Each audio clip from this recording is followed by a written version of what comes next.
ખેડાના ગળતેશ્વરમાં મહી કેનાલના બ્રિજની એપ્રોચ દિવાલ પાસે ગાબડું પડ્યું છે। સમયસર ગાબડાનું સમારકામ ન થતા ભારે નુકસાન થયું છે। તંત્રે સમયસર કામગીરી ન કરતા રસ્તાનું ધોવાણ થયું છે। વરસાદના કારણે રસ્તાનું ધોવાણ થતા મુશ્કેલી વધી છે। રસુલપુરથી ખેતરો તરફ જતા રસ્તાનું ધોવાણ થયું। લોકો જીવના જોખમે રસ્તો પસાર કરવા મજબૂર બન્યા છે। આપ આ રસ્તો જુઓ, અમે આપને આ દ્રશ્યો બતાવી રહ્યા છે ગળતેશ્વરના કે જ્યાં રસ્તાનું ધોવાણ થયું છે। લોકો મુશ્કેલીમાં મુકાયા છે અને છતાં પણ કામગીરી નથી કરવામાં આવી। વરસાદના કારણે રસ્તાનું ધોવાણ થતાં મુશ્કેલી ઊભી થઈ છે। ફોનલાઈન પર સંવાદદાતા નચિકેત જોડાઈ ચૂક્યા છે। નચિકેત, જે રીતે પરિસ્થિતિ સર્જાય છે, લોકોને ખૂબ હાલાકી પડી રહી છે, શું કઈ કામગીરી શરૂ કરવામાં આવી છે તંત્ર દ્વારા?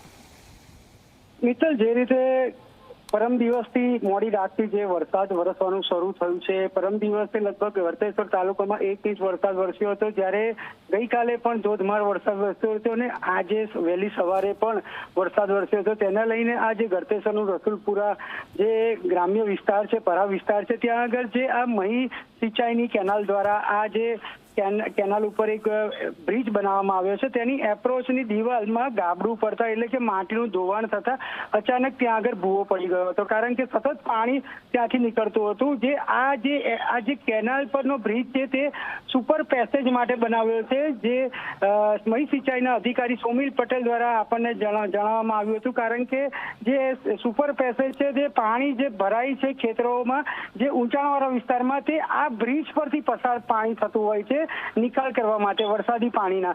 તેને લઈ અને આ માટીનું ધોવાણ થયું છે, પણ ચોક્કસ જે ખેતરોમાં જતા જે ખેડૂતો છે, પરિવારો છે, જે ગ્રામ્ય વિસ્તાર અને પરા વિસ્તારમાં રહે છે, તે લોકો માટે આ મુશ્કેલીનો સામનો કરવાનો વારો આવ્યો છે, કારણ કે જે પરા વિસ્તારમાં અને ખેતરોમાં જે રહેતા લોકો માટે આ એક વરદાન રૂપ બ્રિજ સાબિત થાય છે, કારણ કે જ્યારે પણ તે લોકોને અવર જવર માટે, સ્કૂલ માટે જે ગામડામાં રહેતા ખેસીન વિસ્તારમાં તે લોકો આ જ રસ્તાનો ઉપયોગ કરતા હોય છે। તો હાલ અત્યારે જે માટી પુરાણની કામગીરી અત્યારે સતત વરસાદના લીધે થઈ શકી નથી, પરંતુ તે લોકોએ અત્યારે પ્રિકોશનના ભાગરૂપે ત્યાં આગળ જે કાંટાવાળી વાલ। જી, આભાર માહિતી બદલ નચિકેત।